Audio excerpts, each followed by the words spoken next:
This message is going to help someone if you have received a low coolant in your RAM 3500, 2500, whatever. If you have received a low coolant light and it comes on intermittently, you know, hit a bump or you drive for a while, then it goes off. Or if you receive a low coolant light and you see that your coolant is actually full, you actually have coolant. It could be one of two things. I received a low coolant light. This sensor, this jug here, this coolant jug has a sensor on the bottom.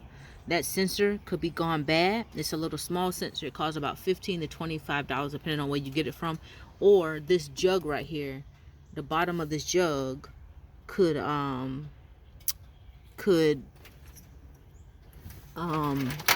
be clogged up with mildew, algae, all of that stuff. And the only way you'll know is if you come up under this wheel well here and you take this whole cover off, and you can access the bottom of that coolant reservoir right up under this wheel here. So it's a simple fix. So I have a sensor and I also have a extra coolant reservoir. I'm not gonna touch it because I was out driving. The engine is hot, but when I do get to it, I will show you guys what it's all about. I have replaced this coolant jug, this coolant reservoir before, because right along here is plastic. I don't know why they made it plastic, but it's known to seep through here over time, right? Yeah, so that's it. You may be able to work your way and get it out of the bottom, pull it down from the bottom. It only has 3 bolts. It has a bolt here, a bolt over there, and another bolt under the bottom holding it in, and you could just take it out. But I found you may need to move this battery. There's a battery and a battery bracket, and you can just take it out from the top. But you may be able to take it out from the bottom. I believe last time I replaced it, I took it out from the top. I removed this battery.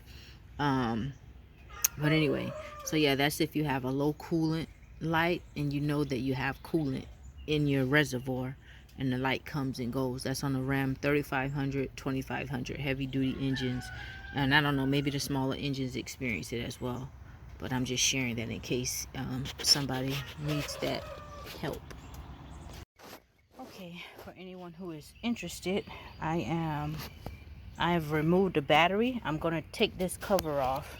I'm going to take this coolant, drain this coolant jug, this overflow, and I'm going to inspect it because, like I said, it keeps periodically I'll get a low coolant light, but you can see the coolant is not low. It's filled to where it should be. So it's filled, it'll come on, and then over time, as I continue to dry, the light will go off, right? I've ignored it for a little bit because I figured the sensor needed to be replaced. So I have 2 things, but I removed the battery, I've removed the cables from this side and that side. I've unplugged the battery cable from that side. I'm going to remove this whole container here that holds the battery. It's held in by 313 millimeter bolts. 2 right here and 1 right here. Well, 4, yeah, 2 right here and 2 up top. So I'm going to remove this whole container out of the way, so then I'll have all this space, and I will loosen this hose clamp, and get a bucket, let this fluid drain out, and when this fluid is finished draining out, I'll loosen this bolt here. This fluid reservoir is held on by 3 bolts. I believe this is 8. It'll be 8 or 10 millimeter bolt. So I'll loosen the one here and the 2 up top, and I will take this loosen this plug here, the sensor, and I will take this jug out from the top. Yep. So you just unplug the sensor, and then this can actually come out, and you can actually replace this when you take the jug out. You can replace this sensor. But what I'm thinking, I don't know, if you look at the jug, you see how this one is really pink clear? This side of the fluid is really pink and clear. And you see back here where it looks kind of dark. So I don't know, I'm thinking maybe algae or dirt is growing down in this reservoir, and that's what's causing the sensor to give a false reading. So if that's the case, I have two. I have an extra sensor, and then I also have a brand new jug with a sensor already installed in it, right? So I'm going to get to the root of the problem rather than just replace the whole jug because I have one. If it's the sensor, then I'll replace the sensor. But I won't know until I take this off and I'm able to look in this, get all the coolant out and look in the bottom of this jug. It may need to be, this thing may be clogged on the inside and it may need to be clean. If that's the case, it's probably gonna be difficult to do. I don't know, it depends on what I can get, a hose, something to really clean inside. If I can't really clean inside of this jug, then I'll just use the new jug. But that's what I'm doing for anyone that's interested, so I'll let you know how it goes. I forgot to show you this. See this right here? The air intake. What you're gonna have to do, you're gonna have to remove the air intake in order to remove that box, because see, the air intake, it's got like two little things. That one, I don't know if you can see, got these two things here that fit into the battery box, so you can't move the battery box without taking out the air intake. And that one is just held by one bolt here, 13 millimeter, same size bolt. It's just held by one bolt. You just loosen that one bolt, and then it's got three plugs, one going into the vacuum, that one, and one right here. You just unlock, lift the tab up to unlock it, press down on the plugs, and just slide them out. You gotta take your time. This is where I replaced that filter. I don't know if you can see the air filter. That's where the air filter is in there. This is the breather. So I'm gonna sit this over here out of the way. But you gotta take your time when you unlock these wires, because you don't want to put strain on these wires and pop them. See? But these are the three wires. So now I got those moved out of the way. Clean this dust out. Now I'll be able to move this box out of the way enough to get that coolant reservoir out of there. Alright, so I just wanted to show you that. Okay, still out here.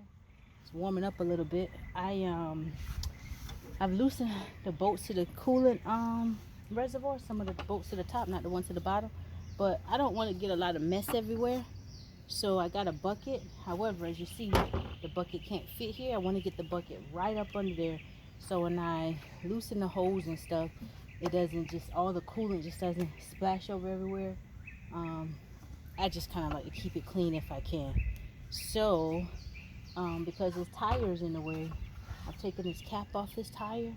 I'm going to jack up just one side of the truck and take this tire off. I'm going to show you guys what I'm going to use. Okay, this is the bottle jack, 20-ton bottle jack, right? So I'm going to put this under the axle, and also I'm going to get a jack stand once I jack this up, and I'm going to put it up under there for safety reasons, just in case this bottle jack was to slip out of place or fall or something like that. Alright, so that's what I'm about to do now. Okay, so I wasn't able to get the bottle jack under there because of the way the truck tilted.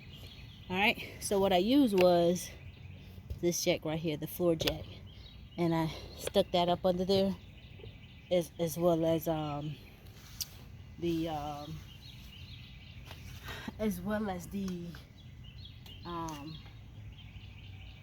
I'm losing my words. I stuck that up under there, as well as the support,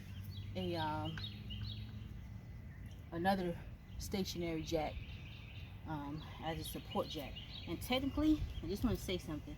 I'm doing this because I don't feel like moving the truck, and I've got supported measures in place. But technically, you never really want to jack a vehicle up on the ground, because as you know, as weight gets on something, is pressed on the ground, on the grass, it shifts a little bit. The ground can go down, the dirt can go down. So if you have cement, you always want to jack things up on your cement or a solid surface. So in this case, don't do what I'm doing unless you have exigent circumstances. Then you have no choice. But if you have to use something similar to this, then always put a support up under there, but you want to be on a solid surface. So anyway, now I'm going to take this impact wrench, and you can get one of these from Harbor Freight. It's easy to take a tire off. No more straining, no more remember you had to break the nuts of a car when you were changing a tire with the little spin around 4-way wrench. You get one of these, it makes it just as simple and easy.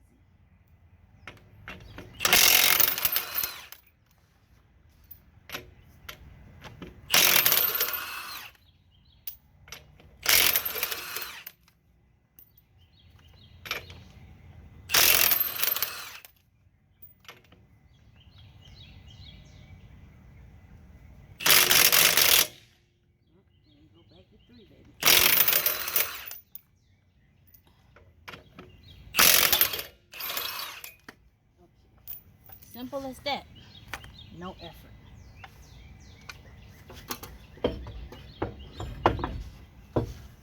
This is the hardest part for me, lifting this heavy tire.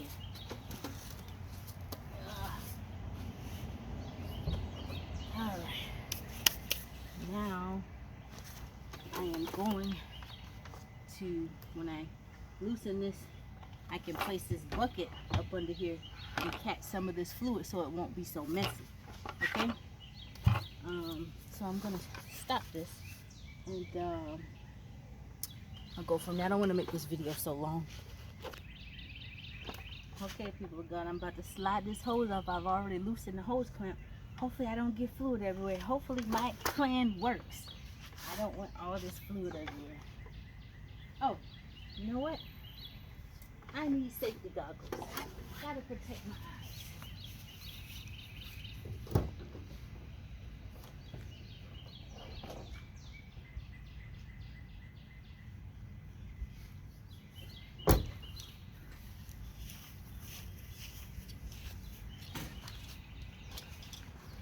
Okay.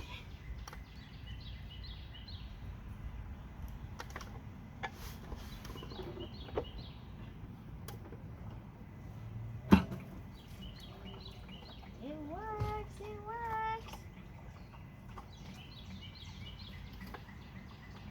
My plan is working. Let me loosen this top here. There we go.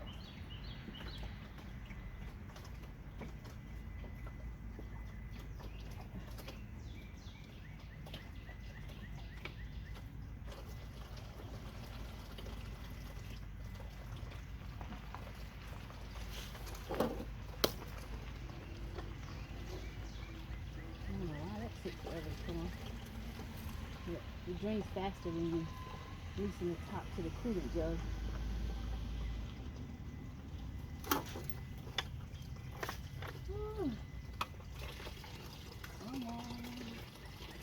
Draining out of the hose too, out of the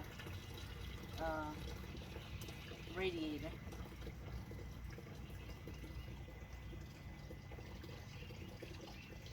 So the coolant jug is empty now, just the hose is draining from the radiator. And this is a 150,000 mile coolant,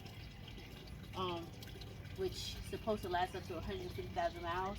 However, with all the hot temperatures, I changed it before summer last year, so it went through the hot heat of last year, and then this year I noticed the temperatures have gotten up to, I was doing some heavy work with the truck and the temperature got up to like 210, 220.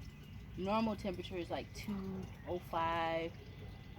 Sometimes it gets up to 210 if you're sitting and if it's really hot, but it got up to 220 at one point.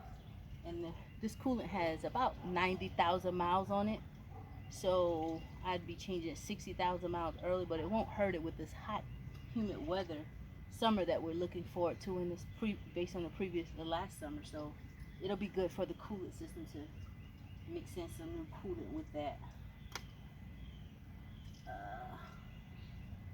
I think this hose is just about draining. I'm going to lower this bucket now. Uh-oh. tell me you're stuck up in that bucket. Oh, there we go. Okay, don't splash yourself out, baby. Don't. Oh, shucks. Oh, okay. Woo. Splash some. I'll get a napkin. Let me get a napkin and clean that. Okay. Whew. Oh, shucks. The hose is draining more.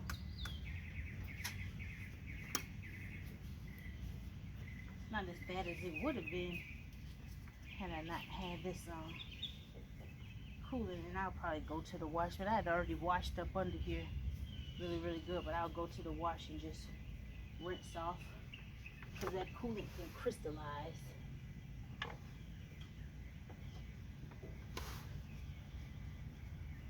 I'll just go rinse all this stuff off. No biggie.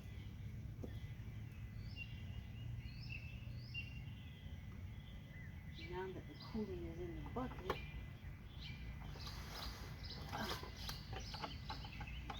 other bucket right there. More. Now I can hold the hose downward and get more out of here. Right? Just got as much as I can get out of the hose. Definitely 2 gallons. Coolant. 2.5.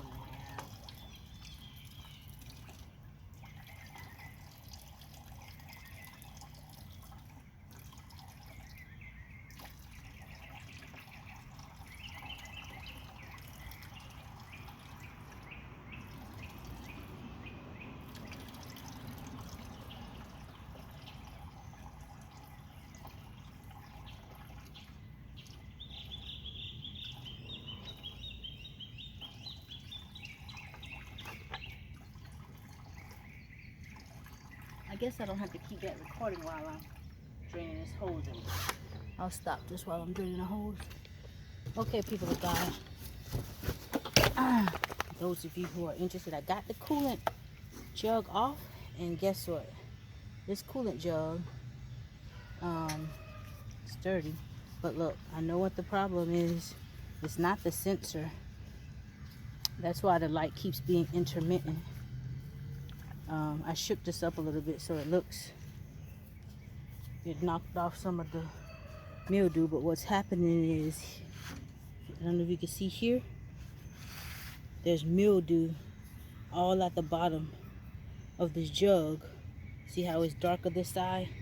But the way they made this, they didn't make this to be serviceable. So there's nothing I can do to get that out of there. Although I'm going to keep this for a project, and when I get time, maybe one day I can do a little research. So I'll keep this jug for a research project to learn. But here's the problem. What keeps causing the low coolant light to come on? You got a lot of mildew and clog up in the bottom of this coolant reservoir. So this sensor is probably pretty good, but there's no way to clean, that I know of at this point, to clean this tank. So it's okay. Nevertheless, got a new tank.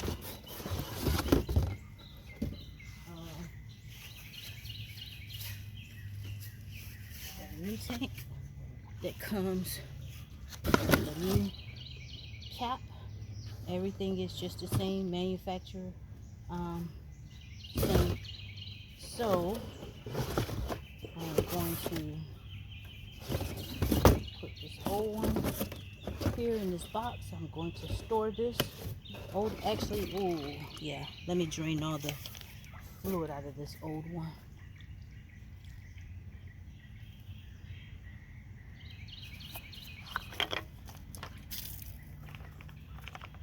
Okay, now if I ever need an extra cap, I got one, but I'm going to keep this, and I'll look into finding if I could clean it later. If I can't, then I will be getting rid of it.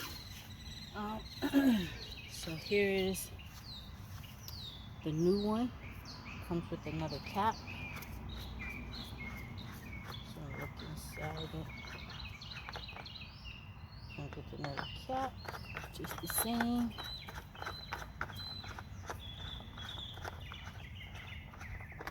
Alright, this cap take it.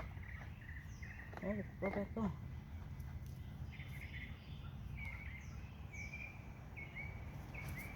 Okay. Yeah, I'm gonna put this back in place. Pop the two hose lines. Pop the two hoses on top. Tighten up the hose clamps, and put the hose under the bottom. Plug it in where it's supposed to go. As you can see, you see this one how clear it is. There's no clog in this one. So I'm just gonna put it back in the same way I took everything out, and this will solve the problem with the low coolant light. Put this back in, connect all the bolts and everything, put the breather case back on that we took off in the beginning, connect all those bolts, put the battery back in, connect all those bolts, and just connect bolts, plugged everything back up the same way, took it off, same way, put it back in, and then I'm going to refill this with coolant and let it run till it gets hot. It'll suck all the coolant that it drained from the radiator. As it gets hot, it'll suck it out of this reservoir. So I'm actually going to overfill this reservoir just a little bit past the max, just a little bit. If I overfill it too much, it'll drain out. But I'm going to fill it up, let it get hot. As it gets hot, it'll suck it out from the reservoir, the coolant from the reservoir, and refill what was taken out of the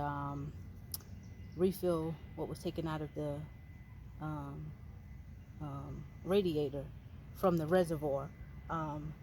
So yeah, you'll have air bubbles and pockets that you'll see bubbling up in the coolant, and I just let my radiator cap sit off until I see all the bubbles stop bubbling. Once I see the bubbles stop bubbling, I know that the air is out of the system. Then I'll put my cap back on, tighten it up to full, make sure I've topped off the fluid a little above the maximum, and then I'll let it sit until it gets hot, or I'll drive it. And then once my check engine light, my low coolant light comes on, because it will come on once the coolant gets sucked out of here back into the radiator. So I'll stop, and there's a way you can release pressure out of this. You're not supposed to take this off when it's hot, but there's a way you can slowly open it to relieve the pressure. And then you take the cap off, fill it back up, let it do its thing again, and it'll continue. You should, after you do it maybe one or twice, you should have filled the radiator back to maximum capacity. Because on these trucks, there's no top like the car. On a car, you have a radiator top where you could just pour the coolant directly in the radiator, but this is not like that, right? So it's very simple, and I hope this helps somebody. That's it. I'm done once I put this stuff back together. See? It's back in. That's the new one. So all I'm doing now is I'm not tightening bolts down, just putting them on, putting everything in place, and I'll go around and tighten everything. But yeah, just wanted to show you, this is simple as that. The biggest thing the thing that takes the most time is just moving everything out of the way. You see this hose, and when you put this hose, what I wanted to tell you is you just pop these, just pop that back in top of this canister to hold the hose. But when you tighten this hose on this back portion, depending on what type of hose clamp you use, if you use the one like I use, I think these are much easier. A flathead just goes in here. You want to make sure you turn this hose clamp to give yourself a direct, straight access point if you have to loosen this hose and take this thing off again. You don't want it to get tugged around here, because once these things are in place for a while and you're driving, they get stuck. You see this hose clamp is kind of in place. I'm just going to have to pry it around there to get it off. But still, once it's in place and all that pressure and heat builds up, sometimes it's not as easy to slide it around. You don't want to accidentally damage your hose. But when you're tightening these down, just think about, what if I have to do this again? You don't want to put something back together the right way, but make it difficult for yourself to take it back apart, you know? So it takes nothing just to once you slide this hose all the way down in its position, it takes nothing to just slide this clamp this way and then start tightening it up. and keep that clamp, the flathead, maybe right here in case you have to access it again. That's all. All right, this is the end. You guys, if you had to do this, you'd remember how to put everything back the way you went. But yeah, this is the end.